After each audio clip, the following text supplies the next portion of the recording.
بسم الله الرحمن الرحيم. ومن يعظم شعائر الله فإنها من تقوى القلوب. بسم الله وبالله. اليوم قد توجهت الفرق الطبية التوعوية لغرض نشر الوعي الصحي بين المواطنين والمعزين إلى أبي عبد الله الحسين في المواكب الحسينية في قضاء الرميثة وعلى مستوى محافظة المثنى، وذلك حسب توجيهات وزارة الصحة العراقية ودائرة الصحة المثنى وقسم العمليات وقسم الصحة العامة. ليش احنا هذا التوجه؟ الغرض التوعوي منها هو الاجواء الحاره الذي نمر فيه في هذه الايام، وكذلك هنالك ارشادات لابد وان يفهمها المعزي في لعزاء ابي عبد الله الحسين.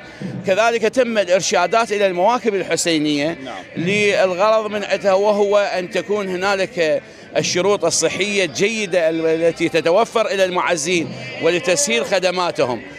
تدري اليوم الجو حار، فلا بد وان هنالك من توفير المياه الصالحه للشرب، فلا بد وان يكون هذه المياه الصالحه للشرب ان تكون على طريق او على شكل قدح معقم مغلق وخالي من الجراثيم وخالي من البكتيريا وشابه ذلك. كذلك أيضا تم توجيه المواكب الحسينية بوضع الأغطية اللي هي الذي تقلل من أشعة الشمس الحادة، لأنها احنا تعرف هسه حاليا أجواء حارة وقد وصلت درجة حرارة إلى 50، فهذه درجات الحرارة من تصل إلى 50 درجة حرارة لابد وأن هنالك التزام واهتمام بصحة الإنسان.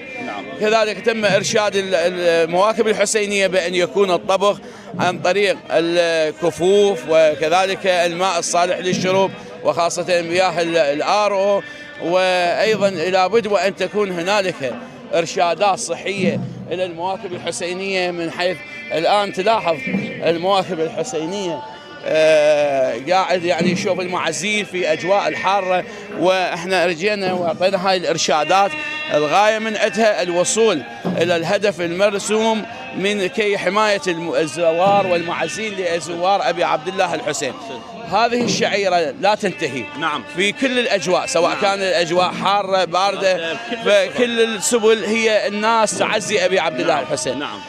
لابد وأن يكون هنالك تعاون ما بين دوائر الدولة وكذلك المعزين وهيئة المواكب الحسينية وكذلك الإعلام الحسيني الموجود، ولابد وأن تصل هذه الرسائل إلى جميع المعزين وإلى جميع المواكب الحسينية.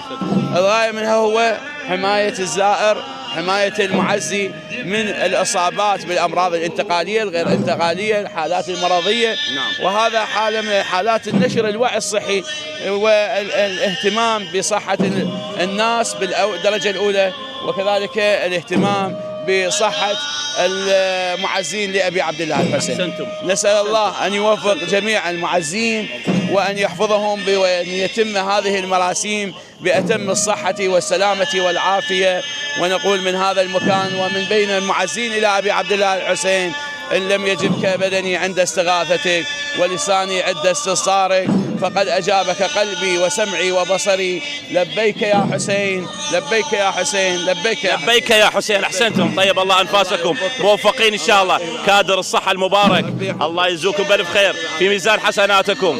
الله يعطيكم العافية، جزاكم الله خير، الله يعطيكم العافية. لذلك أنتم يوم الإعلام الحسيني الواعي والناشر إلى جميع صاحب الشاشة المباركة الأستاذ علي أبو حسين خادم الحسين سباق في دائما نقل الوعي على مدار السنة. اي والله هذا يعني مدار السنة، توفيق من الله سبحانه وتعالى. نسأل الله أن يجزيه خير بحق محمد وآله. شكرا لكم، شكرا لكم أستاذ غزوان، ومستمرين إن شاء الله بهذه التغطية الحسينية ومن موكب أمير المؤمنين في هذه المدينة المباركة. لبيك يا حسين، لبيك يا حسين، لبيك يا حسين.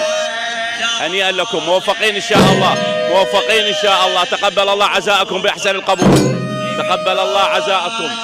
ومن مدينة الرميثة المباركة هذه التغطية الإعلامية الحسينية ينقل لها على عبر الشاشة المباركة هاي. لبيك يا حسين، هنيئا لكم، موفقين إن شاء الله. تقبل الله عزاءكم، مأجورين مأجورين. لبيك يا حسين، لبيك يا حسين، لبيك يا حسين.